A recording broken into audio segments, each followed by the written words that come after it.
Quanta luz neste ambiente descendo sobre nós, vibrando em nossa mente. Quanta luz, quando assim em prece. Boa tarde a todos. Boa tarde. Vamos, nesse momento, cerrar os nossos olhos, elevar o nosso pensamento a Deus, a Jesus, a toda a espiritualidade amiga aqui presente, por mais esse reencontro, por mais esse tratamento, pela oportunidade de estarmos juntos com essa espiritualidade amiga. Nossos entes queridos também aproveitam desse momento, desse ambiente e se aproximam. Agradecemos a equipe de médicos, enfermeiros, socorristas, amparadores, orientadores, a toda a equipe de vigilância sempre muito presente. O nosso muito obrigado. A todas as entidades das mais diferentes denominações religiosas e aqueles que reencarnaram conosco e fazem parte do nosso dia a dia, que de alguma forma também colaboram para que nós pudéssemos estar aqui na tarde de hoje. Então é o momento que nos desligamos do mundo lá fora, que abrimos os nossos corações e as nossas mentes. Agradecemos a Jesus, nosso modelo e guia, por mais essa oportunidade de aprendizado e que possamos sair daqui um pouquinho melhor de como aqui chegamos. Que assim seja. Como eu tinha dito outra vez, quem tiver a disponibilidade, quem quiser conhecer a parte prática, né? Vocês estão convidados. Então nós estamos formando grupos de 4 a 6 pessoas. Converse comigo, a gente vai agendando. Aí vocês participam de um trabalho mediúnico para ver teoria e prática, onde as coisas se encaixam. Tudo bem? Isso na quarta noite, das 20h30 às 22 horas. E na quarta-feira de manhã também tem, que é das 8 às 9h30. É um outro dirigente chamado Jair, que ele já falou, não, se o pessoal quiser vir aqui também não tem problema nenhum. Então quem tiver disponibilidade, de manhã, das 8 às 9h30. Quem quiser vir à noite, é das 20h30 às 22h. Só que a gente tem que agendar, porque não cabe todo mundo na sala. Então a gente vai agendando. Uma quarta-feira leva uma turma, outra quarta-feira leva outra, e aí sucessivamente. Já foram 2 turmas já. Né? E a gente está trazendo vocês e o pessoal da terça-feira, ok? Então vamos lá. 13ª aula, de 16 aulas, hoje é a 13ª aula. Vamos para o trabalho prático mediúnico, na linha da psicofonia, ok? E vamos falar exatamente de um assunto que diria assim, é muito fácil falar sobre esse assunto, é porque nós somos também, né? Então falar sobre o obsessor é simples falar, porque somos obsessores, né? Então a gente não vai ter muita novidade nesse sentido, ok? O obsessor, vocês lembram da nossa escadinha? E tinha um degrau que chamava obsessor. Semana que vem nós vamos falar sobre o sofredor, ok? Então, cada aula é sobre um degrau. Já falamos de nós, da equipe encarnada. Então hoje é o obsessor, semana que vem nós vamos falar sobre o sofredor. Até sobre transformações perispirituais. O que acontece com o nosso corpo espiritual no caso de um sofredor. Tudo bem? Quais são os impactos no corpo espiritual? Então, o obsessor, de acordo com Allan Kardec no Livro dos Médiuns, então, Allan Kardec, Livro dos Médiuns, né? Depois desenvolvemos isso, mas como é que Allan Kardec nos trouxe? Que existia a obsessão simples, a fascinação, a subjugação, primeiro moral e depois a corporal, que em níveis mais elevados se chamou de possessão. Então, no século XIX, Allan Kardec, estudando essa situação, percebeu que o processo obsessivo era dividido em 3 níveis. A obsessão simples, sempre começa por uma obsessão simples, depois por uma fascinação e uma subjugação. Aí o século XX nos trouxe que não começa exatamente por uma obsessão simples, mas sim por uma auto-obsessão. Ok?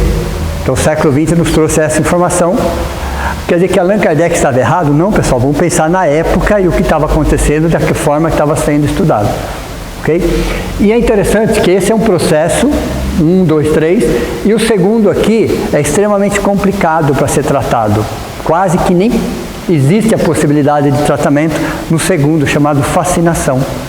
E por quê? O próprio nome já é autoexplicativo. Então o próprio obsediado, ou o próprio obsessor, tem tanta certeza das suas teorias, da sua convicção, que é melhor você deixar evoluir para uma subjugação e tratá-lo ele no próximo degrau do que você tentar convencê-lo do contrário. Esse é aquele cara que pensa assim: só tem duas formas de fazer as coisas, a minha e a errada. Ele pensa dessa forma, pessoal. É dono absoluto da verdade. Então não dá para você conversar com uma pessoa que tem certezas, Então a fascinação está fascinado por si mesmo, pelo ego, pela vaidade, pela prepotência, pela arrogância. Então não tem como nem conversar com o espírito nessa condição. Você tem que deixar evoluir aquilo, complicar ainda mais, aí sim começa todo um processo de obsessão. Interessante que foi a mediunidade que descobriu a obsessão. Então foi essa ferramenta, chamada mediunidade, que se descobriu toda essa interferência negativa de um espírito sobre o outro. Então quando você fala em obsessão, é sempre uma interferência negativa de um espírito sobre o outro. Pode ser de encarnado para desencarnado, desencarnado para encarnado, encarnado para encarnado, nós já falamos sobre isso. E tem uma que chama paradoxal, ou pseudo-obsessão. Fique à vontade, pessoal. Quando não há a intenção, né, ela é chamada de paradoxal ou pseudo-obsessão. Quando não há a intenção, mas o processo é um processo obsessivo. É aquele ciúmes doentio, aquele cuidado exagerado, okay? Aquele controle absurdo. Mas eu não tenho a intenção. Não, a intenção você não tem. Mas o resultado é o mesmo. Deu para vocês entender ou não? Então chama-se pseudo-obsessão ou paradoxal. Então a obsessão tem várias facetas. Mas sempre é a interferência de um espírito sobre o outro, por alguma razão. A primeira causa da obsessão é o ódio. E a segunda? A ociosidade. Lembram disso ou não? Então a primeira grande causa da obsessão é o ódio e a segunda causa da obsessão é a ociosidade. Aí Emmanuel traz uma frase muito interessante, mas essa frase ela cai bem no século XX.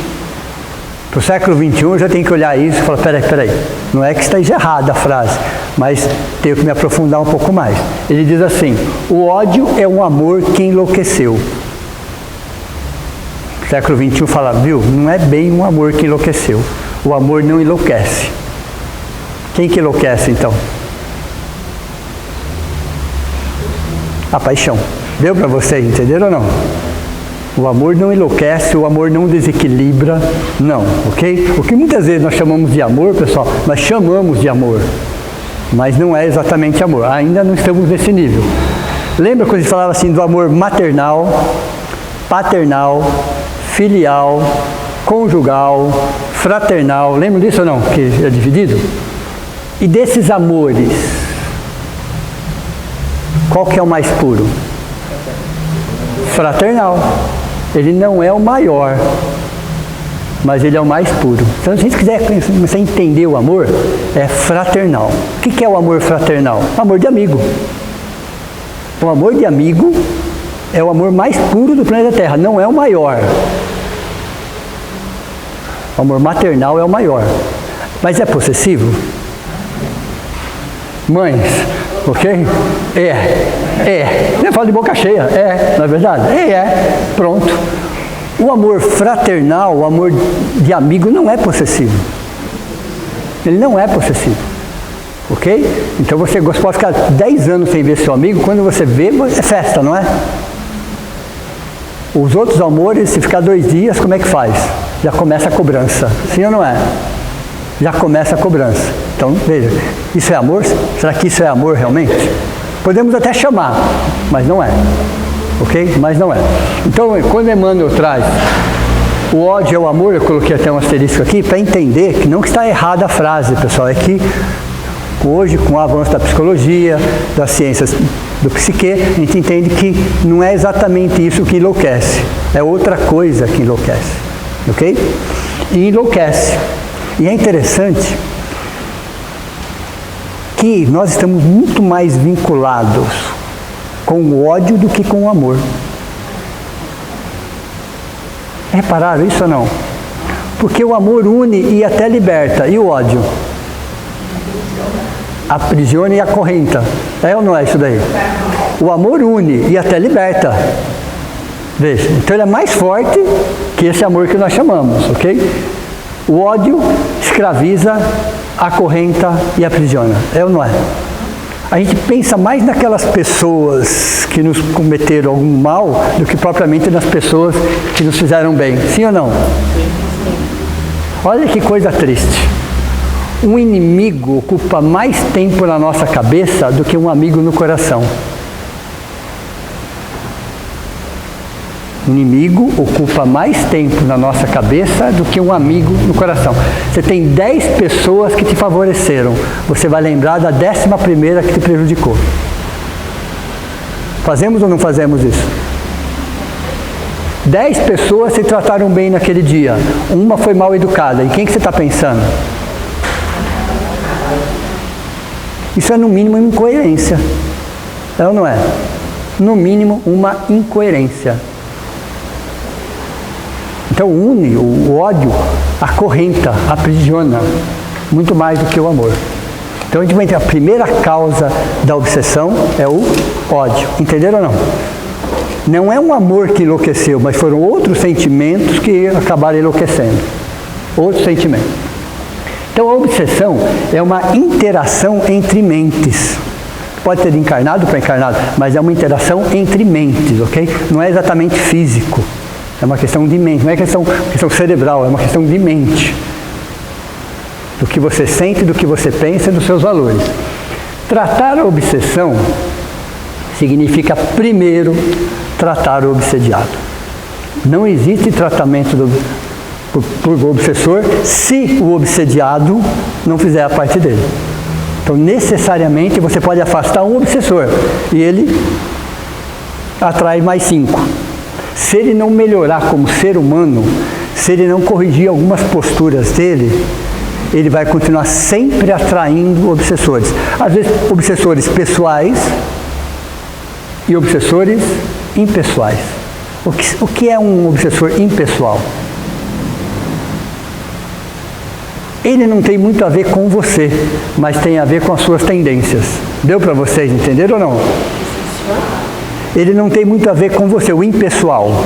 O impessoal, ele não tem muito a ver com você, aliás, nem te conhece, mas as suas tendências o atraem. Perceberam ou não? Os seus vícios o atraem. Então são obsessores impessoais. Eles vão continuar alimentando isso em você, porque de alguma forma você os mantém vinculado naquela tendência. Oportunista, sem dúvida nenhuma. Entenderam? Então assim, ó, você tem que cuidar do obsediado, passar ele para um tratamento, um processo lento e gradativo, onde ele vai mudando a sua frequência vibratória, e à medida que ele for mudando a sua frequência vibratória, ele vai saindo do domínio dessa outra frequência. Então vamos lá. Estamos aqui, o nosso obsessor está aqui. Estamos batendo de frente, tudo bem? Estamos aqui, batendo de frente. Eu sou aqui, tá? Se eu abaixar aqui, ele me atropela. Vocês concordam ou não? Eu abaixei. Ele me atropela. Se eu ficar batendo de frente, eu vou perder 1 hora. E se eu fizer assim? Eu subir a frequência vibratória. Para ele me atingir, ele tem que subir a frequência vibratória. Então o problema está com ele, será? Onde está o problema? E é interessante. Então, à medida que eu subo um degrauzinho na minha frequência vibratória, eu perco esse contato. Eu posso ter outros obsessores em função de outras situações, porém eu sou numa frequência mais acima. Então, tratar o obsessor, primeiro entender o que está acontecendo com o obsediado. Aí a doutrina espírita fala assim para nós: Se nós somos seres imortais, significa que tivemos já, só na condição humana, centenas de existências. Só na condição humana. Olhando para as existências anteriores, vamos falar só das últimas 5, tá? Só das últimas 5. Quem é obsessor e obsediado? Se você pegar essa história de 1000 anos para cá, desses dois espíritos, você não sabe dizer quem é obsessor e quem é obsediado. Porque eles estão trocando de posições. Eles estão trocando de posições. Ora é um, ora é outro. Ora é um, ora é outro. E aí sucessivamente. Então veja, olhando o obsediado, será que ele é obsediado mesmo? Pode ser que nesse momento ele seja obsediado, mas no momento anterior. E o anterior do anterior, e aí sucessivamente. Então existem espíritos que estão se degladiando há milênios. Há milênios, literalmente falando.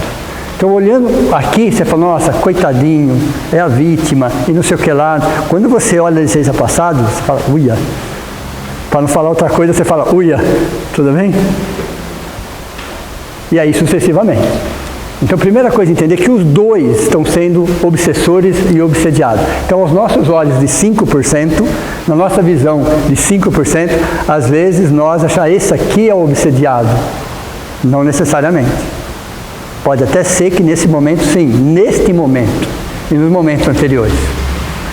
Se a lei ela é perfeita, não existe acasos na criação. Vocês concordam ou não? Não existem acasos e nada acontece do nada. Até porque, se quer anotar, vai cair na prova. O nada, nada é, e do nada, nada sai. Tudo bem? Então, aconteceu do nada, não existe nada. O nada, nada é, e do nada, nada sai. Então, existe uma razão, existe uma causa, existe um início. E alguma coisa aconteceu. Então, não existe acaso. Aos nossos olhos a gente não entende às vezes as causas, porque não vem desta existência, mas as causas existem. É um processo punitivo? Nunca. Nunca foi e nunca será. É um processo educativo. Aquele que erra, eu coloquei essa frase aqui, se expõe à correção. E quando nós falamos de erro, pessoal, primeiro que é muito humano equivocar-se. Primeiro ponto, estamos numa fase onde os erros fazem parte do nosso processo evolutivo. Então, errar é humano? Claro que é. O problema é você permanecer no erro, continuar no mesmo erro e com consciência. Porque você pode cometer aquela falha, aquele equívoco, porque você não tinha ideia daquilo, porque você não era amadurecido em relação àquilo. Isso vai gerar um processo obsessivo? Não. Porque você é protegido pela sua ignorância. É interessante a questão 621 do Livro dos Espíritos, que fala assim, onde está escrito as leis de Deus? E a resposta, na consciência dos homens. Quer dizer que essas leis estão em todos os espíritos, estão em todos os princípios espirituais, todos os espíritos, todos os anjos, todos os arcanjos, todos os cristos. É a mesma lei. É a mesma lei, não mudou a lei. Só que ela está condicionada ao seu momento evolutivo. Entenderam ou não? Então, naquilo que você tem consciência, você responde na proporção da sua consciência. É justo isso ou não? É muito justo. Porque você só vai responder naquilo que você tem consciência e na proporção da sua consciência. Mas quando você faz aquilo sabendo, com consciência, a história é outra. Aí não é um simples erro, não é um simples equívoco. É coisa que você está fazendo consciente do que você está fazendo. Vou tirar a vida de alguém. Veja, como é que eu posso falar que isso foi fruto da minha ignorância? Vou prejudicar alguém. Tem coisas que não dá mais para a gente responder. Falar, fui ignorante, não sabia o que estava fazendo. Sim, você sabia o que você estava fazendo. Você sabia. Então tem coisa, por exemplo, o duelo. O duelo, na Idade Média, era uma questão cultural. As pessoas se duelavam, tiravam a vida um do outro e estava tudo certo. Viraria obsessor por causa disso? Não. Porque o outro estava na mesma condição. E hoje? Perceberam, então, que à medida que a gente vai evoluindo, a sua consciência vai ampliando, e à medida que a sua consciência vai ampliando, essa lei ela vai se reajustando dentro de você. Então tem coisas que nós fazemos hoje que a gente não faz a menor ideia. Mas que daqui 500 anos a gente vai olhar para trás e falar, nossa, eu fazia aquilo e achava que era normal. Entenderam? E achava que era normal. E aí sucessivamente. Coisas que a gente olha para a Idade Média hoje. Vocês já tiveram a curiosidade de estudar um pouquinho sobre a Idade Média? 500 anos atrás? São verdadeiros absurdos comparados com hoje. Mas naquela época era normal. E éramos nós, tá? E éramos nós lá fazendo aquilo. Então, e essa lei de Deus estava na nossa consciência? Estava igualzinha. Só que qual era o seu nível de consciência comparado com hoje? Entenderam ou não? Então, nós somos obsediados na proporção da nossa responsabilidade consciente do ato praticado. Entenderam ou não? Nós somos obsediados na proporção da nossa responsabilidade do ato praticado. Quer dizer, eu fiz consciente que eu estava fazendo. Eu sabia que eu estava fazendo. Por algum interesse eu fiz. Isso vira uma obsessão. Entenderam? Então não é porque eu errei, eu me equivoquei, que isso se torna um processo obsessivo. Não, claro que não. É evidente que não. Às vezes, só vou dar um exemplo para vocês. Às vezes, numa situação de aborto, ok? A mulher quase nem vai responder. Quase nem vai responder por aquilo. Em compensação, quem estava do lado que poderia ter feito vai responder. Entenderam? Não foi eles que cometeram, mas induzido de alguma forma. A medicina nesse campo ali? Oi? A medicina nesse campo? Não a medicina. Algumas pessoas, às vezes, dentro da medicina, não exatamente a medicina. Ok? Então, às vezes, ela é o que nem vai responder por aquilo. Quem vai responder são aqueles que poderiam, de alguma forma, ajudá-la nesse sentido. Entenderam? É por isso que eu falo, a lei, ela é proporcional. Ela é milimetricamente proporcional às suas intenções, na sua consciência. Então, tem casos que ela vai responder por 100%, tem casos que ela vai responder 0,00001%. Entenderam? Quase nada. Quase nada. E o mesmo caso de aborto, às vezes responde 100%. Mas é o mesmo caso? Não, não é o mesmo caso. Não é o mesmo caso. O aborto é a mesma situação. Mas a consciência dos envolvidos ali é que vai mudar isso. Veja como a lei de Deus, ela é perfeita. Não é punitiva, ela é educativa. E só vamos responder na proporção. Então o processo obsessivo é exatamente isso. Desde quando existe obsessão? Num planeta de provas e expiações, sempre. Num planeta primitivo, não. Não tinha porquê.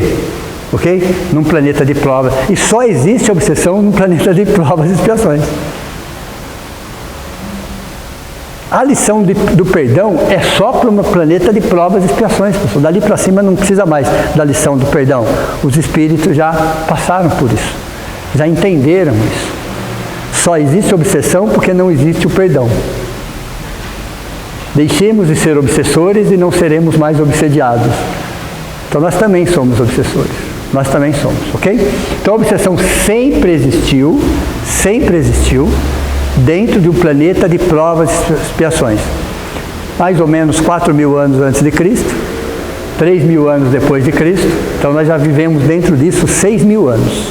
Estamos no último milênio, no primeiro século do último milênio. Então o processo obsessivo existe. Ainda existe, ainda vai continuar existindo. Mas hoje a gente já percebe que o problema nem é o processo externo. Olha outro nível de consciência, que é o processo interno, da auto-obsessão. Então o século XXI fala assim, viu? É auto-obsessão.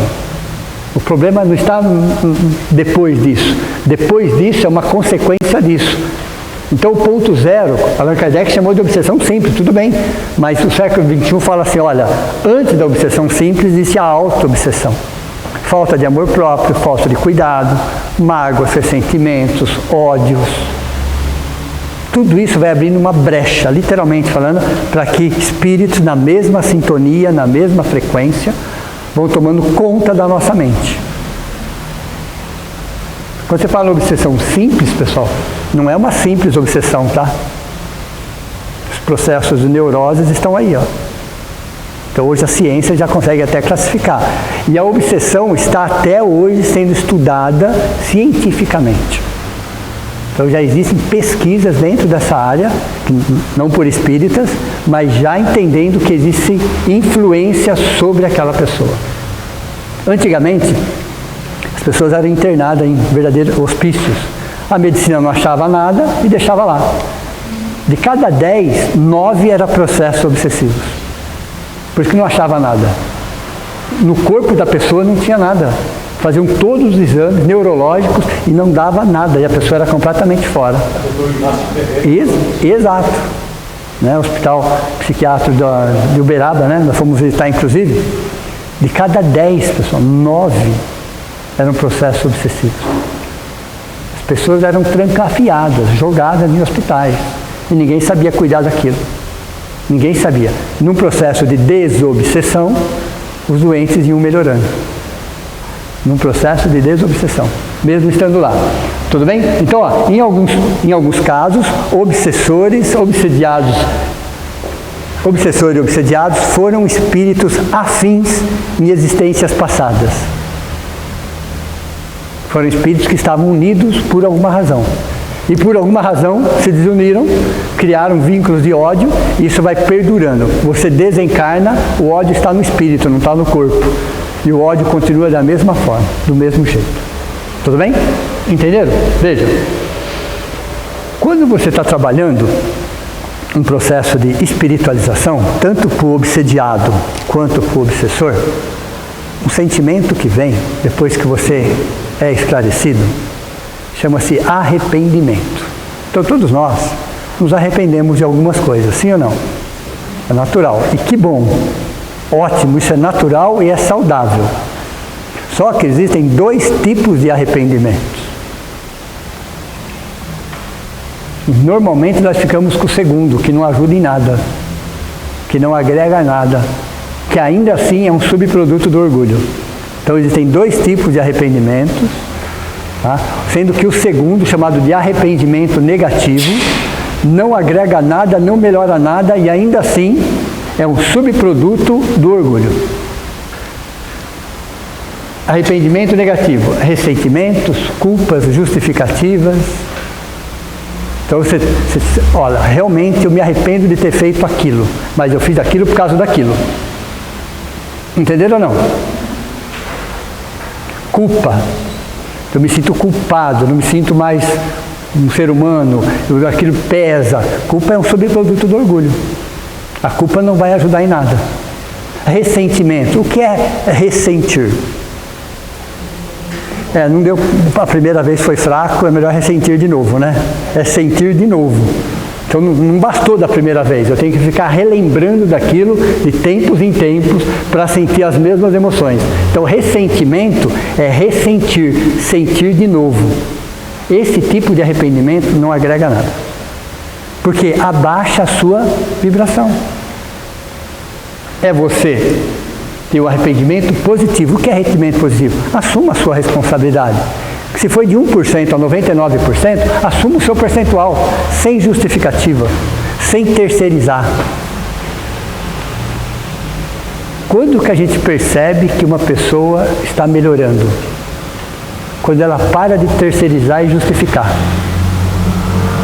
Interessante, esse é o primeiro sinal quando uma pessoa está melhorando na sua condição humana. Ela para de justificar as suas falhas. Ela reconhece as suas falhas e corrige, claro. Alguém aprende com o erro? Não, nunca ninguém aprendeu com o erro. Eu aprendo corrigindo o erro. É olhando para aquele erro, entender qual foi a minha responsabilidade sobre aquilo, aí sim eu aprendo com ele. Porque senão eu vou ficar justificando ou terceirizando. Mas eu só fui aquilo por causa daquela pessoa. Pronto, não mudou nada. Está do mesmo jeito. Está do mesmo jeito. Então, quando a gente para de justificar e terceirizar, eu entro num processo de espiritualização. Se eu tenho 1% ou 99%, se eu tenho 1%, eu assumo o meu 1%. Se for 50%, eu assumo 50%. Se for 99%, mas sem justificar e terceirizar. Eu vejo qual foi a minha parcela em relação àquilo, olho para mim, eu tenho que melhorar sobre esse aspecto. Pronto. Eu tenho que melhorar porque é um processo. Esse processo, vejam, temos todas as tendências, estamos no planeta de provas e expiações. Tem algum missionário aqui? Disfarça pelo menos, ok? Se todos nós somos de um planeta de provas e expiações, significa o quê? Todos temos tendências. Todos temos tendências. O problema não é você ter as tendências, é entender que até ontem eu corri atrás das tendências. A partir de hoje eu corro das tendências. Entenderam ou não? O segredo não é negar as tendências. Não, eu sei que eu tenho essa fraqueza. Eu preciso tomar cuidado, porque senão eu vou cair nesse buraco de novo. Veja, isso é um processo de espiritualização. Quando você reconhece, não justifica, não terceiriza, olha para aquilo, você vai conseguir aprender logo em seguida? Às vezes não. Às vezes tem que cair no mesmo buraco 10 vezes. Mas chega uma hora que você fala, puxa, eu tenho que aprender com isso. Isso é um arrependimento positivo. É um processo de espiritualização. E aqui não é escola de santos, é escola de seres humanos. A proposta é essa. Tanto quando Jesus veio, na questão 625 do Livro dos Espíritos, fala que é o guia e modelo de ser humano. Qual é o tipo mais que perfeito que Deus enviou à Terra para nos servir de guia e modelo? A resposta, Jesus. Jesus não escreveu Cristo, escreveu Jesus. Jesus foi um ser humano. A gente tem que se desvincular das coisas extraordinárias e entender como é que ele foi como ser humano. Essa é a proposta, guia e modelo de ser humano. O que ele fazia de extraordinário como sendo ser humano? Ele respeitava os diferentes. Ele conversava com todo mundo. Ele era simples do jeito de falar. Veja. Não julgava, não condenava, não discriminava. Tinha a sua postura. Veja, de ser humano. Essa é a postura. Então a questão 625 fala sobre o ser humano. Não fala sobre o Cristo, o enviado. Fala do ser humano. Então esse processo de espiritualização aqui é quando eu sei que eu tenho tendências, que eu tenho equívocos, mas eu olho para aquilo hoje e tiro daquilo um aprendizado. Eu tiro daquilo um aprendizado. Hoje eu não caio no mesmo buraco, porque eu já caí nele, já sei qual é a consequência daquilo. Pare para pensar. Se eu estou numa bifurcação, eu não sei qual é o caminho que eu vou tomar. Vou escolher o da direita. Tudo bem?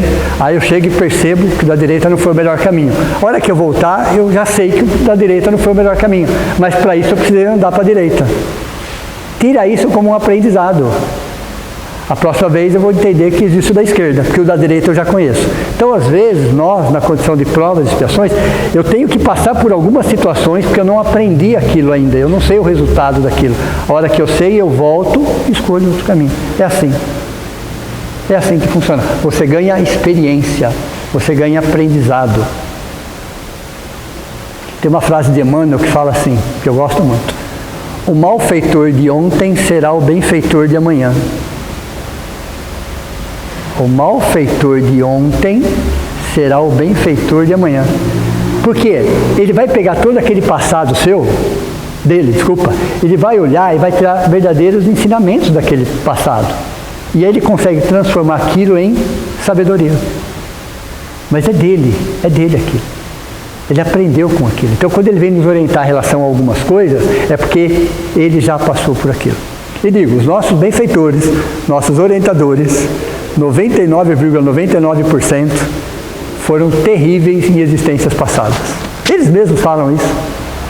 Eles mesmos, nós fomos terríveis em existências passadas. Levou 300, 400 anos para eu conseguir me resgatar. Estou aqui trabalhando. Entenderam? Então nenhum deles esconde o seu passado. Qual é a diferença? É que eles olham, tiram um aprendizado para ele, não para os outros, e começa um processo. Então, quando você fala com o obsediado ou com o obsessor, estou arrependido. Primeira pergunta que eu falo, é positivo ou é negativo? A maioria não sabe nem a resposta, aí você vai conversando sobre isso. Porque se for negativo, você não saiu do lugar. Você não saiu do lugar. Se for porque o negativo ainda assim é um subproduto do orgulho. Ok? Para o obsessor, a vingança tornou-se a sua meta de vida ou de existência. O obsessor, ele abaixa tanto o nível que ele perde todo o contato com os seus entes queridos. Porque a vingança, o que faz? Abaixa a frequência. E ele perde todo o contato com aqueles seres que de alguma forma poderiam ajudá-lo. Aí ele se sente sozinho, ele se sente abandonado. Aí ele se revolta ainda mais. Então ele acha que se vingando, ele vai conseguir aplacar, diminuir o vazio que ele tem dentro dele. E aí ele passa a ficar 24 horas focado na vingança. E quando ele consegue, ele continua do mesmo jeito. Ele continua com o vazio do mesmo jeito. Entenderam? Porque a hora que ele consegue, abaixa ainda mais. Aí ele percebe que ele está sendo obsediado por outros espíritos. Então esse processo obsessivo, ele existe no plano espiritual. Não é só entre nós encarnados e desencarnados, mas no plano espiritual, eles também são obsediados. Então o obsessor, ele também está sendo obsediado. Entenderam ou não? E aquele que está obsediando o obsessor, também está sendo obsediado. Aonde vai parar isso? Onde vai parar? São todos escravos do mesmo sentimento de ódio. E é interessante, né? Porque à medida que ele está sendo obsediado, aquele obsessor dele está alimentando aquela vingança para deixar ele mais para baixo ainda. Chega a mudar a sua forma humana. Já ouviram falar dos ovoides? Nós vamos falar sobre isso semana que vem. Tá? Chega a mudar a sua forma humana, ok? Só que você não sai da forma humana para a ovoidização, isso é um processo lento. Você tem um processo no meio chamado zumbificação. E aí, continua, até chegar nesse ponto. Tudo bem? Vamos lá. A vítima, ó, coloquei vítima aqui, ó, entre aspas, a vítima da obsessão, na maioria das vezes, é uma alma endividada perante as leis maiores. Então, eu coloquei vítima entre aspas, porque não existe vítima. Vítima não existe. O obsediado está sendo vítima. Não. Coloquei entre aspas, porque ela também é uma alma endividada perante as leis maiores. Ela traz uma brecha onde os obsessores conseguem entrar. Se ela traz uma brecha, o que significa uma brecha? Jesus, em alguma das suas colocações, sempre disse, né, que o sofrimento, olha interessante isso, estava vinculado ao erro. Quem estuda um pouquinho sobre Jesus no Novo Testamento vai perceber que o sofrimento daqueles seres que estavam ali estava vinculado a um erro. Mesmo naquela época, um erro consciente, mesmo naquela época. Então todos os sofredores, de alguma forma, traziam dentro de si uma brecha. Traziam uma situação de culpa, de mágoa, de ressentimento, de ódio, de vingança. Todos ali. À medida que eles começaram a mudar o processo, aí vem a espiritualidade e ajuda. Mas se eles não derem o primeiro passo, a espiritualidade não faz. Simplesmente não faz. Por isso que Jesus não curou a todos. Em alguns casos, ele falou, o que queres que eu faça? Um cego na frente dele, ele pergunta para o cego, o que queres que eu faça? Parece óbvia a pergunta, mas não é. É complexo. Porque a partir do momento que você começa a enxergar, a sua vida muda. A sua responsabilidade muda. Então será que o obsediado, vamos falar do obsediado agora, ele quer melhorar? Interessante. Você se acostuma com a dor. O ser humano é o único ser que se acostuma com a dor e fala que tá bom. Já ouviram aquela frase, tá ruim, mas tá bom? Já ouviram essa frase? Da onde que surgiu essa frase? Tá ruim, mas tá bom. Você se acostuma e acha que tá bom? Será que todo obsediado quer a cura? Será que todo doente quer se curar? Será que todo cego quer enxergar? Entenderam? Então tratar a obsessão é mostrar para o obsediado que ele precisa cuidar de si. O problema não está com o obsessor, o problema maior está com ele. Perfeito? Pode falar. A intercessão do irmão nesse processo, né? Que ela está consciente da questão do seu filho precisa. Ela consegue ou ela precisa mobilizar as forças dele? A mãe normalmente, né, às vezes ela pede a intercessão. Por quê? Porque somos seres humanos movidos às emoções, né? No caso da mãe, ela ainda está muito envolvida emocionalmente. Okay? Então ela pede intercessão para que outros espíritos possam ajudar o seu filho, no caso, no processo de resgate. Ela acompanha de longe, ela só vai chegar no momento propício. Então a mãe, normalmente, ela pede a intercessão, porque ela está envolvida com aquilo. Diretamente e indiretamente. Então, oi? Independente da idade da filha. Independente da idade do filho, entendeu? Então a mãe às vezes... E por que ela pede a intercessão? Porque ela sabe que por ela só, talvez ela não consiga. Por ela só. E os orientadores, benfeitores, socorristas, trabalham mais a razão do que a emoção. Nosso lar mostra isso aí, ok? No livro Libertação mostra exatamente o resgate de Gregório, que foi o apelido da mãe dele e veio trazendo. Ela vai aparecer na história no momento certo. Nosso lar é a mesma coisa. A mãe aparece no momento certo, ok? No plano espiritual, pessoal, não é como a gente quer. Não é nem aqui como a gente quer, mas lá é pior ainda essa situação. Lá é pior ainda essa situação. Lá vai ser da forma que tem que ser. Você vai colaborar sim, você vai ajudar sim. Ninguém vai tirar a sua condição de mãe, de pai, de avó. Ninguém vai ter essa condição. Mas não é do seu jeito. É do jeito. Okay? Eles têm trabalhos especializados de resgate, de tratamento, de cuidado. Você vai entrar, você faz parte do tratamento. Você não é o tratamento. É assim que funciona lá. Então a mãe, sim, sempre ajuda de alguma forma.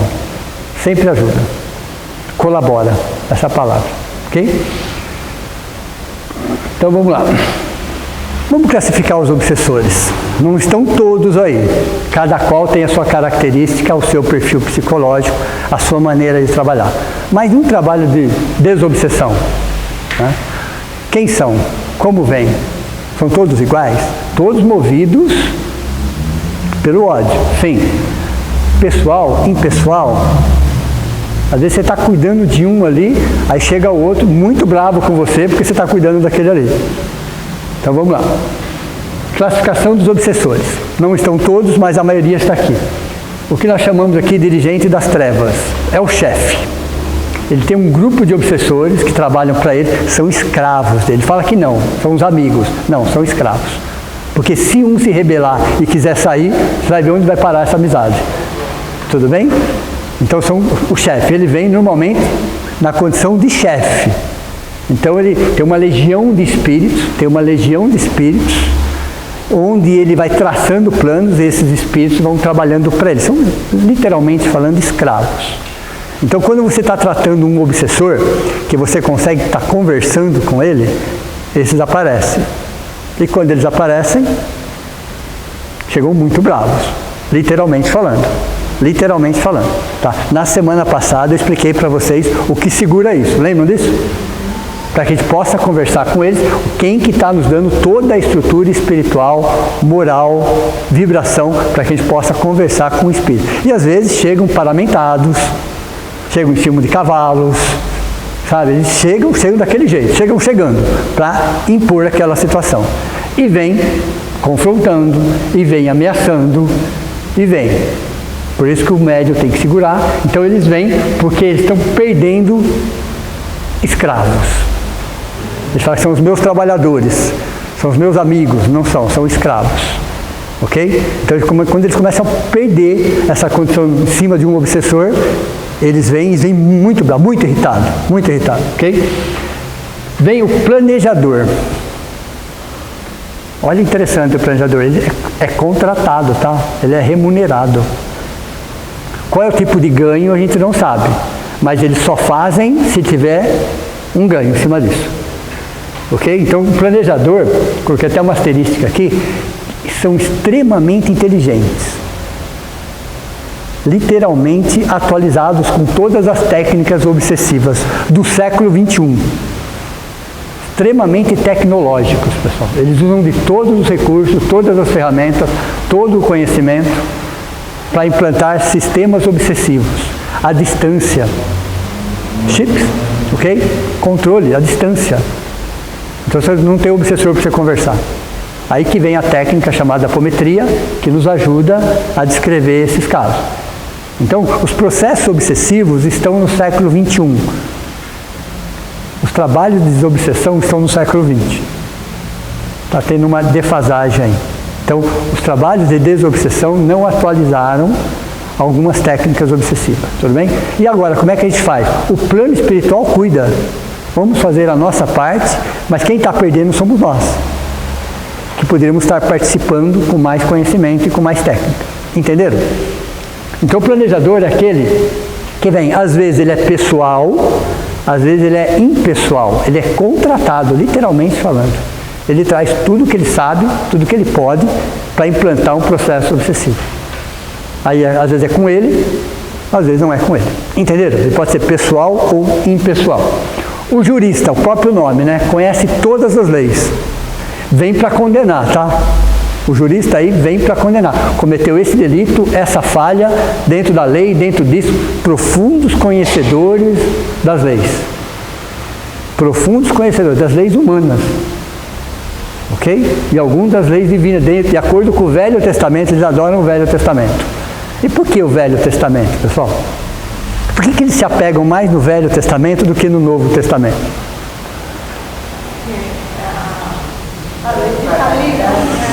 Veja, eles pegaram, né?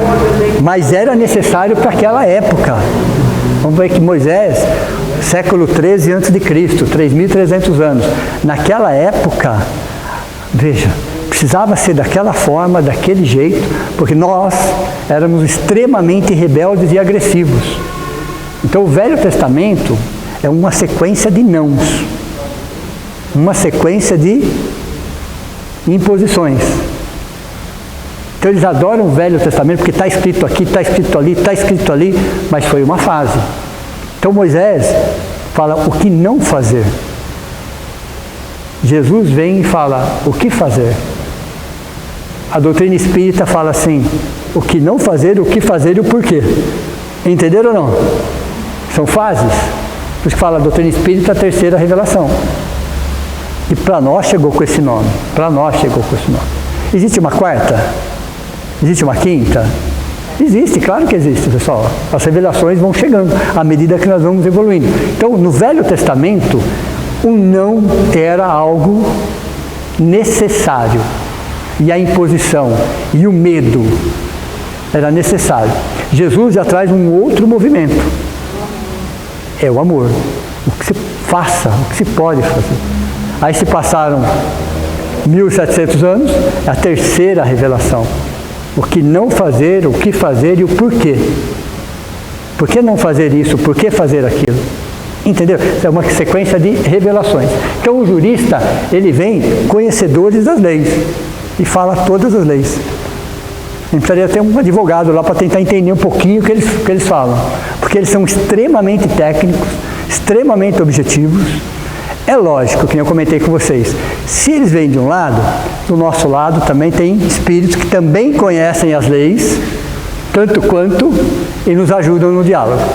Então, independente de quem encostar do lado, vai encostar outro do lado, do plano superior, benfeitores e orientadores, lembram disso? Que vai nos ajudar num diálogo com esses espíritos. Vai traduzir o que ele quis dizer, e aí você tem condições de conversar com eles. Então nós sempre estaremos no meio. Você pega um jurista e fala, nossa, não conheço nada de lei. Ele começa a falar termos técnicos, até para você não saber o que falar. Aí um espírito desse encosta do seu lado e vai traduzindo para você e usa termos técnicos, e aí você fala termos técnicos também,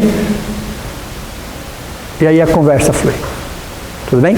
Sempre pensem, pessoal, que independente do espírito que encostar aqui, obsessor, estamos com benfeitores e orientadores do nosso lado. Sempre vai ser assim, sempre. E nós estaremos exatamente no meio disso. Temos aqui o executor, P aqui, pessoal, de pessoal, I aqui de impessoal. O executor, ele é contratado. Ele é remunerado, eles têm um tipo de ganho, tudo bem? Eles têm um tipo de ganho. Favores. De repente ele tem um vício e aquele outro espírito alimenta ele naquele vício. Entenderam ou não? Ele tem uma tendência, faço isso se você me der aquilo. Está feito. Pode ser pessoal, como pode ser impessoal.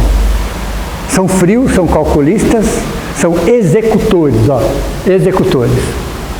Eu vou deixar os religiosos por último, tá? Os materialistas acontecem? Acontecem, pessoal. Eles chegam não entendendo nada e às vezes discutindo. Aí você começa a conversar com eles, você percebe que a maioria deles são filosóficos e uma pequena parcela são psicológicos. É interessante quando eles chegam falando sobre religiões. A gente é obrigado a concordar com eles. Os materialistas filosóficos, que é a maioria. Porque eles foram filósofos, eles foram cientistas, eles foram pesquisadores, eles ousaram falar alguma coisa diferente e foram trucidados em nome de Deus. Como é que você quer conversar com eles sobre Deus? Entenderam ou não? Eles foram trucidados em nome de Deus. Eles odeiam as religiões.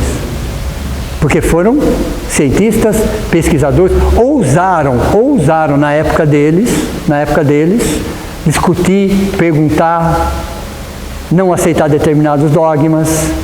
Se descobriu algo diferente, que a Terra não é o centro do universo, lembra dessa história? É melhor voltar para trás e falar que é. Era queimado, deu para vocês entenderem? E muitos foram queimados. Sim, não estou dizendo que ele é um obsessor, tá? Não estou dizendo isso. Exato, se encaixa exatamente isso. Então, os materialistas filosóficos, eles estão magoados com as religiões. Não é só com a religião católica. Na época deles, tudo que se era descoberto, pessoal, era uma afronta à igreja. Ele, a família, eles trucidavam tudo em nome de Deus. Aí alguém chega para você e já fala em nome de Deus. O que você fala para a pessoa? Deu para vocês entenderem ou não?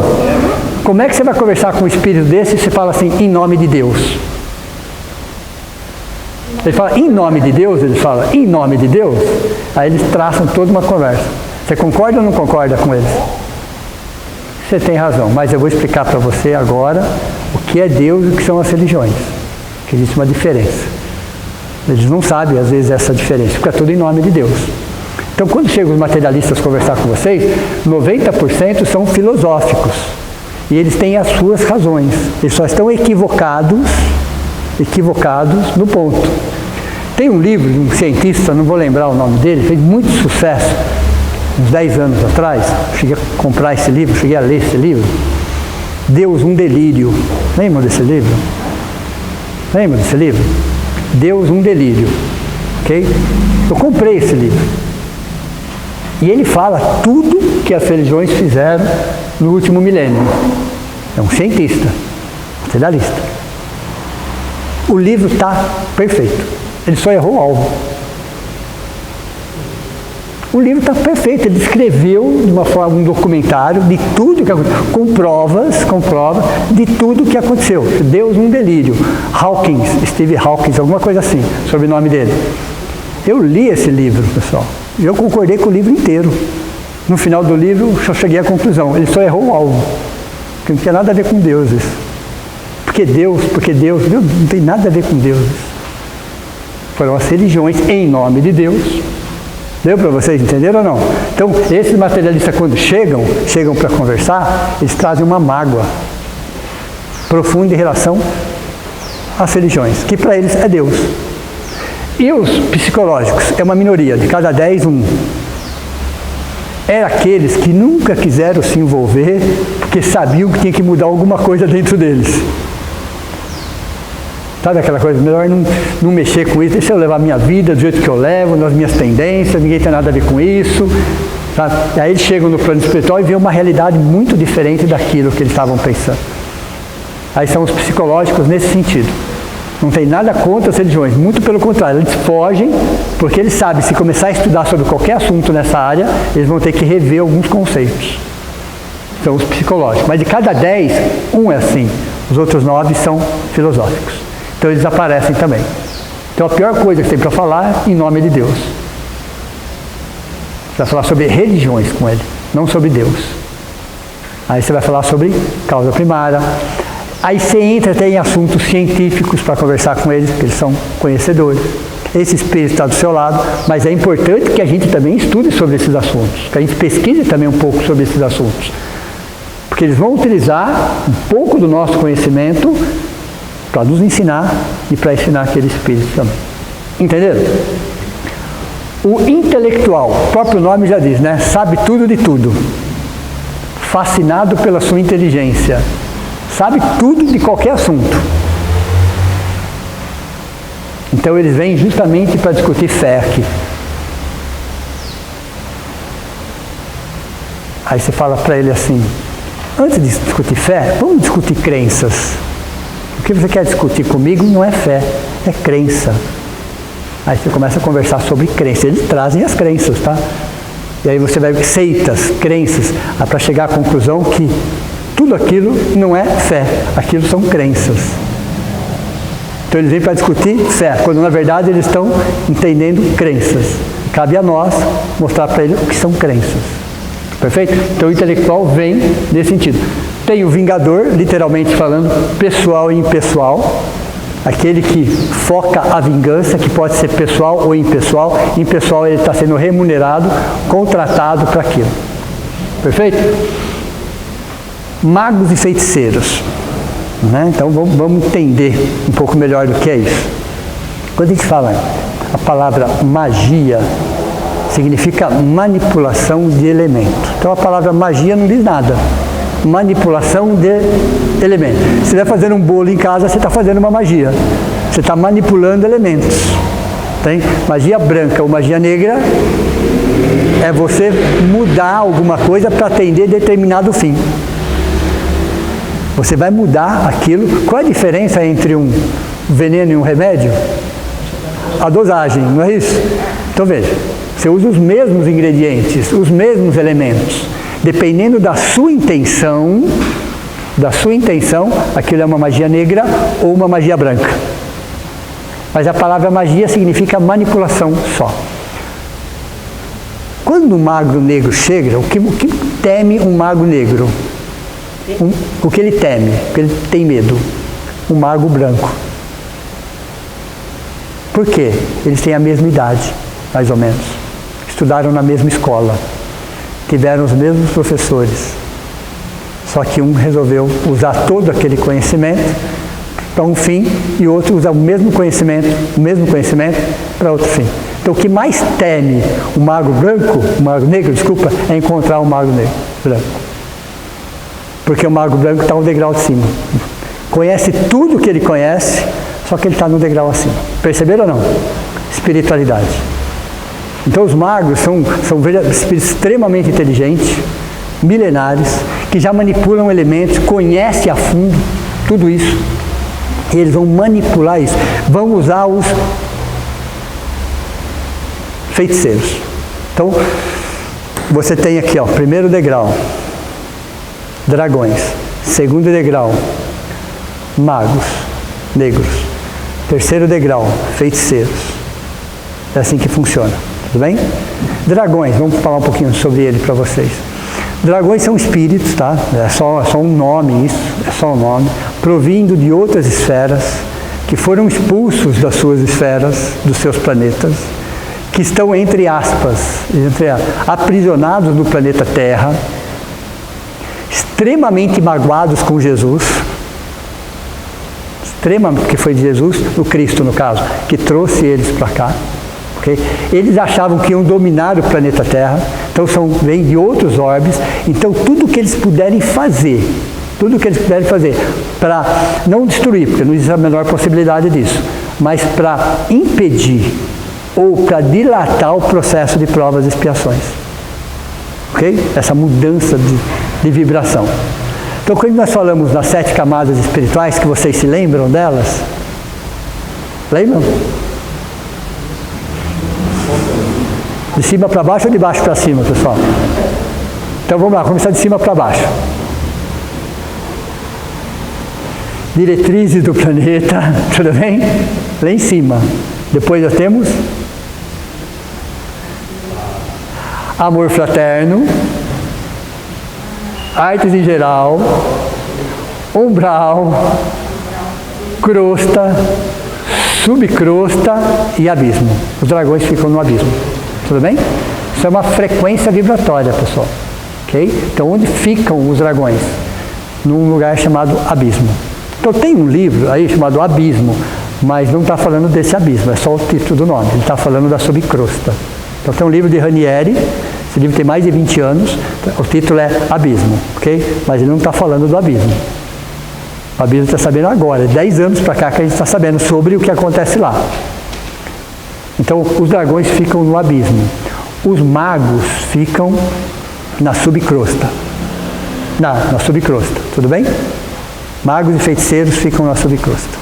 Então, é um processo de frequência vibratória. Um obsediando o outro.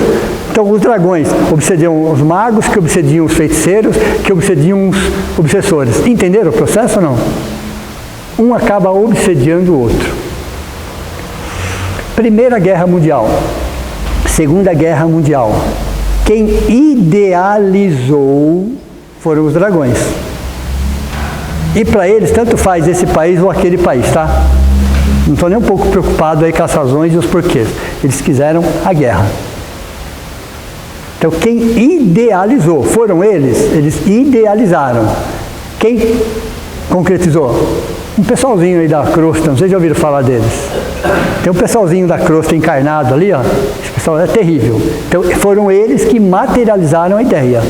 Então, a Primeira Guerra Mundial e a Segunda Guerra Mundial foram idealizados pelos dragões. Porque isso, o que acontece? Atrasa o processo evolutivo do planeta. Entenderam ou não? Então, eles idealizaram, eles não foram responsáveis. Só que encontraram um campo propício para isso. Então, os dragões ficam no abismo, na subcrosta ficam os magos e feiticeiros, na crosta, e eles não querem reencarnar. Então, eles conseguem segurar, pelo conhecimento que eles têm, eles conseguem atrasar o seu processo reencarnatório. Mas o processo reencarnatório é uma lei maior. Só que eles conseguem, pelo conhecimento deles, retardar o processo. E por que eles não querem reencarnar? Porque alguém vai tomar o lugar deles. Entenderam ou não? E o cara que vai tomar o lugar deles não vai abrir o lugar para eles. Então, o que não existe entre dragões, magos, feiticeiros e obsessores é algo chamado ética. O que sobra nos degraus de cima, falta nos degraus de baixo. Então, o que não tem entre eles é confiança. O que existe entre eles é medo. Um medo do outro. O medo sim. O medo sim. Tanto que, olha que interessante, houve uma vez que houve uma intervenção. Você tem aqui, ó, vou começar de cima para baixo para explicar para vocês agora. Você tem os dragões, tudo bem? Primeira escala. Você tem os magos na segunda escala. Você tem os feiticeiros na segunda escala. E aí sucessivamente. O que está em cima só sabe de baixo, o que está abaixo dele. Ele só sabe da existência de quem está em cima, mas ele não conhece. Ele só sente a pressão de quem está em cima, mas ele não sabe exatamente quem está em cima. Só para vocês terem uma ideia. E os dragões são divididos em 7 categorias. Os dragões são divididos em 7, assim como os magos são 7 categorias, feiticeiros 7 categorias. Então os dragões são 7 categorias. Então o maioral é o número 1, depois vem o número 2, o número 3, o número 4, o número 5, o número 6 e o número 7, tudo bem? Dá para vocês visualizar isso? Olha o que a espiritualidade superior fez. Isso é uma organização. Tirou o número 2 inteiro, que não é um, tá? É uma legião. Veja, dá para vocês pensarem nessa estratégia? São 7. 1, 2, 3, 4, 5, 6, 7. Que são legiões. A espiritualidade superior tirou o 2. Por que não tirou 1?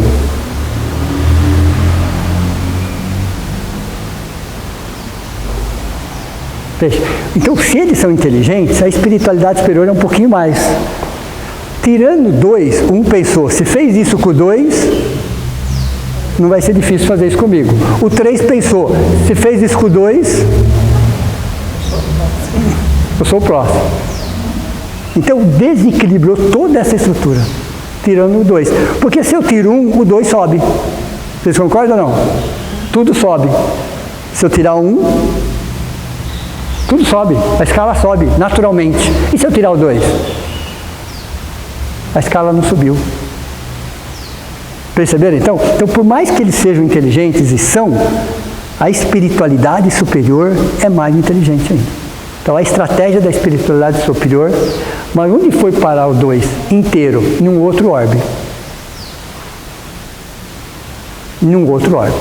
Mas o 2 desestruturou completamente a sequência dos dragões. Isso aconteceu recentemente, não faz 10 anos. Entendeu? Okay? Então os magos vêm depois dos dragões. Os magos, na maioria, são do planeta Terra. Os feiticeiros também são do planeta Terra. E às vezes eles vêm com todo o seu aparato, eles vêm com ofensas, ok? Vêm com situações para você ter medo. Você não precisa ter medo porque você tem a espiritualidade do seu lado. Mas eles vêm com todo o conhecimento, com toda a técnica, com toda a manipulação, ok? Impor sobre o medo. Mais de todos, os piores para conversar são os religiosos. Quem que falou que eles são mantidos por alguém? Eles ganham uma troca. E quem não dá essa troca? Você contrata, isso é o plano espiritual inferior. Qual é a sua necessidade? É um vício? É uma tendência? Vou levar você num lugar onde você tem isso e pode esbaldar. São os próprios obsessores deles. Você contrata um trabalho que é remunerado. Essa troca, o que você precisa? Eu quero isso. Eles dão. Levam você num local onde você tem aquilo. Entendeu? Então é sempre uma troca. Tá? Antes de falar dos religiosos, magnetizadores e hipnotizadores vêm também. Amandos de magos e feiticeiros. Ok? Magnetizador com todo o seu conhecimento, eles vêm e eles trabalham a mente. Se você não tomar cuidado, eles estão te envolvendo também, nesse sentido. Por isso que você tem que estar com um ambiente preparado para isso. E as mulheres também vêm, mas um número bem menor. A maioria disso aqui é tudo homem, né? Que coisa chata. Né? A maioria disso aqui é tudo homem que vem. Que coisa chata, né? Às vezes vem mulheres, em menor número. Então, o número de obsessoras no plano é menor comparado com os homens. Qual deles faz movimentar objeto, faz causar medo? Magnetizadores e hipnotizadores. Os magnetizadores e hipnotizadores que têm conhecimento para isso, eles conseguem fazer movimentação de coisas. Mas para causar medo. Por exemplo, aquela boneca lá. Sim. Famosa, né? Sim. A Annabelle seria... Eles vão usar de ectoplasma nosso, humano, ok? E vai de alguma forma envolver aquilo e dar movimento para aquilo. Isso nem é tão difícil de fazer, para quem tem esse conhecimento. Mas o fluido envolvido ali é um fluido nosso, humano. E ela virou aquela referência tão... Hoje é trancado, não se fala de... Isso é muita falta de conhecimento, é misticismo, são interesses. Aí você tem várias situações ali. Mas ali é um objeto que foi magnetizado, ok? E usou do nosso fluido material para dar movimento àquilo. Só isso, nada além disso. Quem faz isso são os magnetizadores e hipnotizadores. E todos os outros objetos? Mesma coisa. Oi. Tinha, no livro Libertação, tinha hipnotizadores. É interessante que as mulheres, quando vêm, são em menor número, né? Comparado só em menor número, mas você percebe que existe uma mágoa, existe um ressentimento, existe um abandono, existe um fato mais emocional nesse sentido, que uma vez trabalhado isso, você percebe que elas são de fácil recuperação nesse sentido. Mas a maioria daqui é tudo homem. Mas o pior de você conversar são os religiosos. Imagina, eles são donos absolutos da verdade. Eles são donos absolutos. Então eles já vêm mandando você para o inferno, qualquer coisa, porque está escrito tal, porque não sei o que lá. Eles já vêm com todo o argumento do Velho Testamento. a interpretação deles do Velho Testamento, a interpretação deles do Novo Testamento. Aí eles trazem todo o dogma nesse sentido, que você está fugindo daquela condição. Então os religiosos, e por quê, pessoal? Porque eles são os piores. Porque eles chegam no plano espiritual se achando cumpridores dos seus deveres. Eles acham que a vida de dedicação, que não foi nem de dedicação, foi barganha, eles não encontraram aquilo que eles queriam no plano espiritual. Eles acham, pelo menos, que chegando lá, eles seriam tratados com toda a pompa, com toda a veneração, com toda a adoração que eles muitas vezes tinham aqui. Chegando lá, não vem nada disso. Então eles acham que foram traídos, literalmente falando. E eles criam verdadeiras estruturas. O livro Libertação detalha isso, né? Mostra as mínimas atitudes desses espíritos. Então os religiosos, e a maioria deles, tá? E eu vou falar até porque chega muito espírita nessa condição lá também, tá? Chega se achando também. Mas são os piores. Porque eles querem transferir aquilo que eles tiveram aqui para lá. Chegando lá, eles não encontram nada daquilo. Nada, absolutamente nada. E eles se revoltam. E a única ferramenta que eles têm é a Bíblia. No caso, a Bíblia cristã. Ou outros livros sagrados que eles têm. Então eles vêm para condenar, eles vêm para julgar, eles vêm para trazer toda a verdade porque eles ainda se sentem dono da verdade. E eles retornam, tá? Retornam, todos eles retornam. Sim, fica um tempo. No livro Libertação, ficou mais de 800 anos lá. No finalzinho do livro, ele corre na direção da mãe, para atacar a mãe, inclusive, ok? E aí ele percebe que ele vai desmanchando o caminho até ficar na forma de um feto. Ela pega ele no colo, tem noção? Então, todos, tirando os dragões, todos são passíveis de reencarnação. Eram, pelo menos, né? Porque agora com essa virada de transição, magos não estão reencarnando mais, dragões não reencarnam mesmo, magos não estão reencarnando mais, feiticeiros não estão reencarnando mais, ok? Por causa dessa mudança de frequência vibratória que está acontecendo. Ok? Nossa, tem tanta informação. Pergunta, vamos abrir para pergunta, na verdade, né? Já são 6h15 agora que eu falei. Quando a gente vai fazer uma pergunta do professor do interpessoal, naquele livro Sexo e Destino, mostra muito de um cara que é muito envolvido. Sim. Espíritos afins. Sim. O cara só é afim da bebida, que nem era. Acho que era Cláudio o nome do personagem do filme. É um obsessor ou só tá afim? Só estou do seu lado, você faz o que eu gosto? Então, existem obsessores que são pessoais, ok? E pessoas que não são pessoais. E às vezes são os dois. No caso, é pessoal com você, mas também você alimenta ele naquela tendência, naquele vício. Então você tem uma interligação de mentes ali. Então, todo vício, pessoal, todo vício atrai espíritos. Toda tendência atrai espíritos. Né? Você ficou num meio, num ambiente onde a vibração é muito baixa, quem está ali? Veja, nós estamos dentro de um contexto, ok? Mas tem situações que eu posso escolher o contexto que eu quero, sim ou não? Tem situações que a gente não escolhe. Você está na rua, você não escolhe o contexto. Você não sabe com quem você vai cruzar. E ali tem centenas de espíritos. Mas em determinadas situações, eu escolho o contexto. Então, quando eu escolho o contexto, eu respondo por aquilo. Aí você tem obsessores pessoais e impessoais. Vocês já viram essa cena? Às vezes, dois amigos sentam para tomar uma cerveja. Daqui a pouco eles tomaram uma dúzia de cerveja. Já viram isso ou não? Nem eles perceberam? Já viram essa cena ou não? Sentaram para tomar uma cerveja, 2 cervejas. Quando viram, tem uma dúzia de cerveja. E um olha para o outro, mas nós tomamos tudo isso? Não. Eles não. Os obsessores se aproximam disso e sugam aquela energia, no caso da cerveja, eles tomaram basicamente água.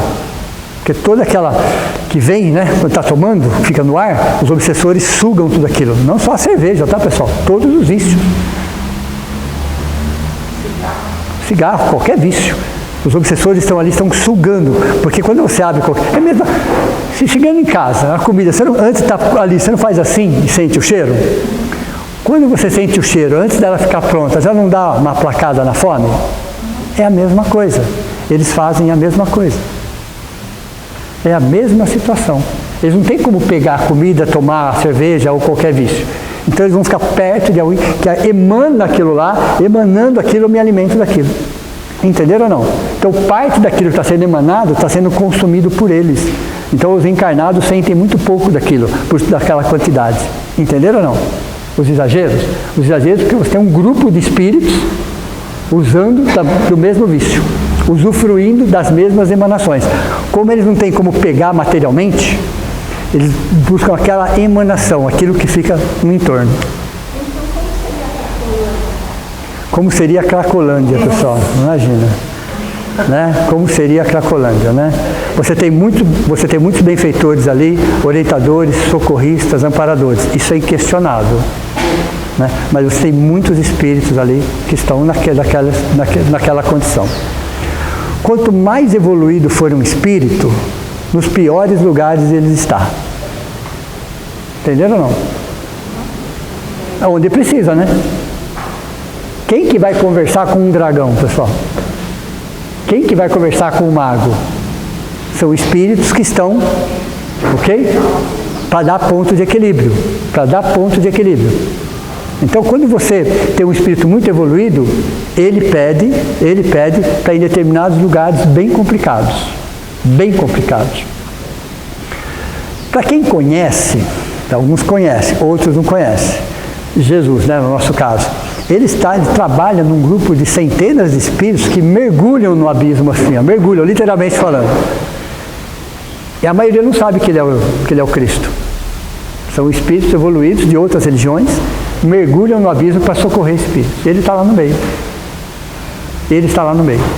Entenderam? Ele está trabalhando. Então, os espíritos mais evoluídos estão nos piores lugares fisicamente. Espiritualmente, eles estão onde eles estão. E ele pode Oi?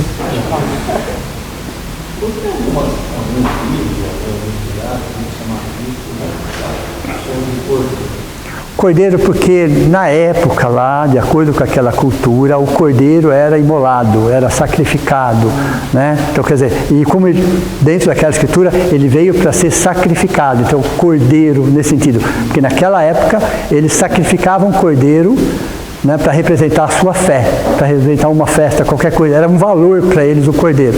No caso de Jesus, foi o cordeiro que foi sacrificado para salvar a humanidade. Então é só uma figura de linguagem aí. Né? Então, né? Mas ele já sabia que ia ser sacrificado, crucificado.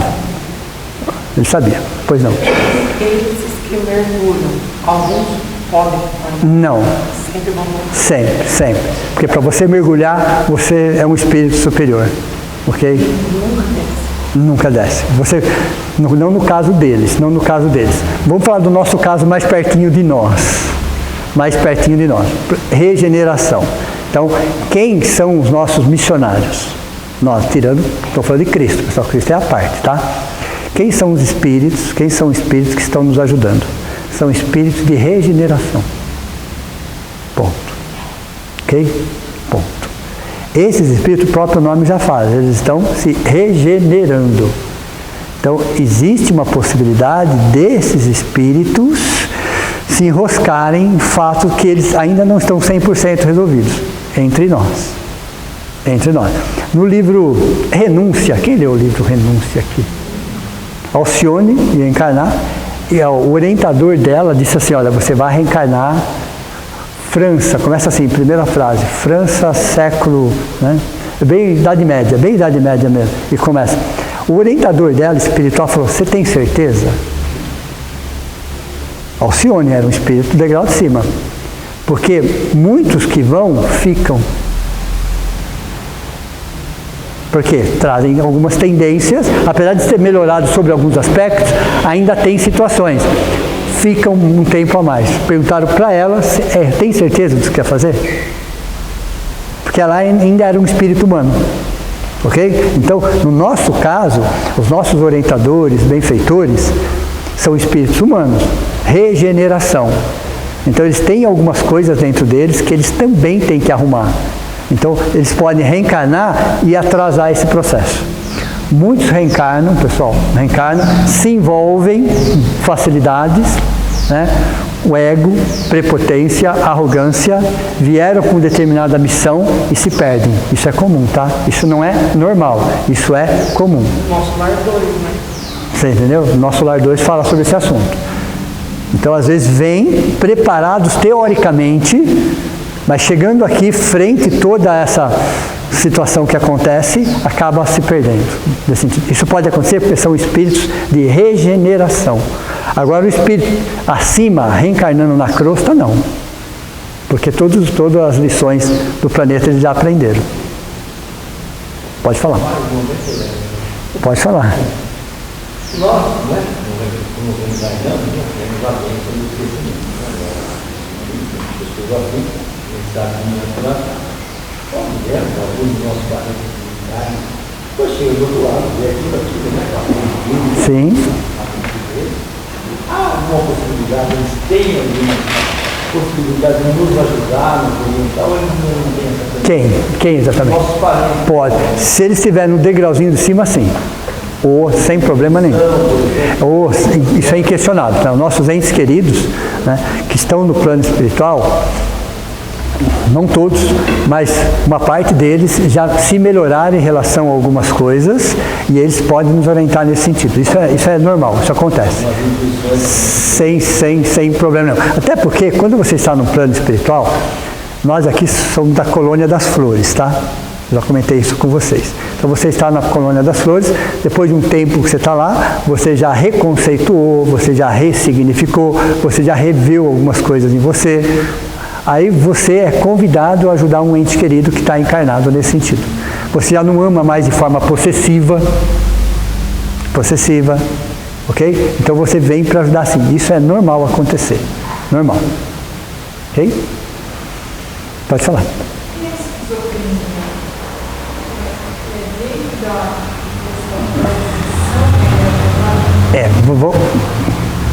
Pode falar. Tá. A esquizofrenia como outros distúrbios mentais, né?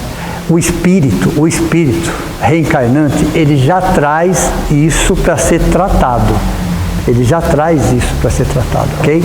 Não é um processo obsessivo que vai provocar isso. Ele já traz isso para ser tratado, essa brecha, essa abertura.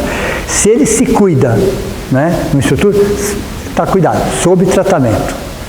Se ele, mesmo sob tratamento, se envolve com outras coisas, você tem um processo obsessivo que vai somatizar isso.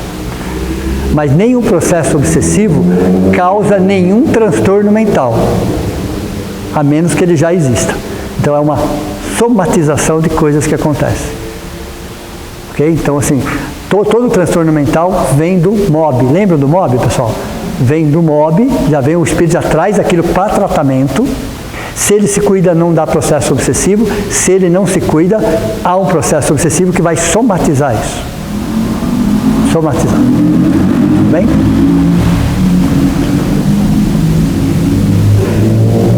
Só isso? Então, o interessante dessa aula, pessoal, é entender que os nossos piores obsessores somos nós mesmos, tá? Aqui eu classifiquei, eu mostrei, tem uma literatura para cada um desses, como cada um desses trabalha. No caderno aqui tem o perfil psicológico de cada um, ok? Mas saber que os nossos piores obsessores somos nós mesmos. É o ponto de partida, somos nós. Tem que olhar para nós, gostar de nós, investir em nós. Tá? Tem que ter todo esse... Que temos mágoas, ressentimentos, dissabores, temos. O problema não é você ter isso. O problema é saber o que você vai fazer com isso. Se você vai entrar num processo de espiritualização ou você vai abrir brechas para que essa ferida aumente ainda mais. Isso é uma escolha. Não tem nada a ver com o processo obsessivo. Agora, se você escolheu, eles vão somatizar isso. Ok? Vão somatizar isso. Mas a ferida já está aberta, está sangrando e você fala, não quero cuidar. Eles cuidam. Aí eles cuidam. Se você não cuida da sua ferida, alguém vai cuidar. Eles vão abrir ainda mais a ferida para que ela doa ainda mais. Aí chega um momento que você busca ajuda. Mas olha, são gente como a gente. Ok? São espíritos. Nunca se esqueçam disso. Todos esses a gente tem aqui. Oi? Todos esses a gente tem aqui, né, no dia a dia.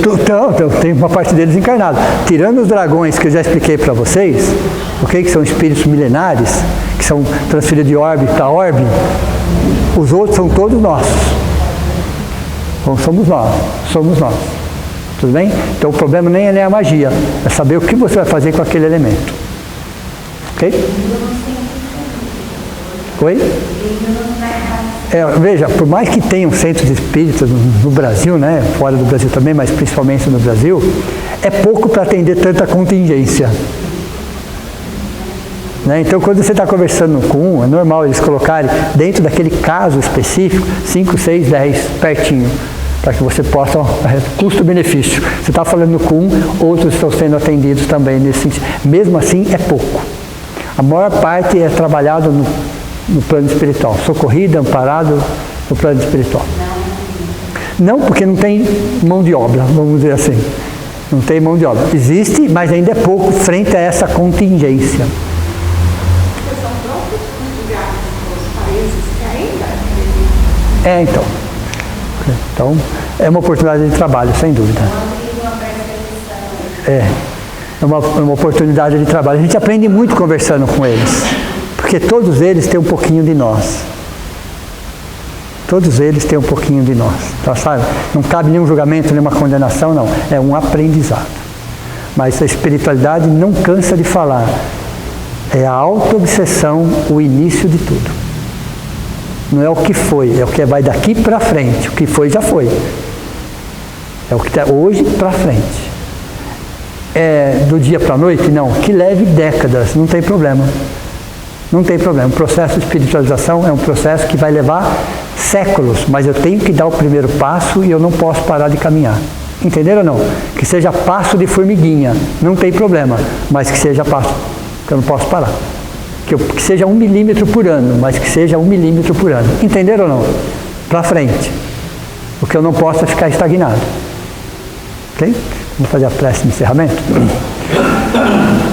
Então, nesse momento, agradecemos a toda a espiritualidade pelo amparo, pelas intuições, pela ajuda, pelo passe espiritual que recebemos, pela alegria de estarmos aqui reunidos nessa casa que acolhe tantos, encarnados e desencarnados.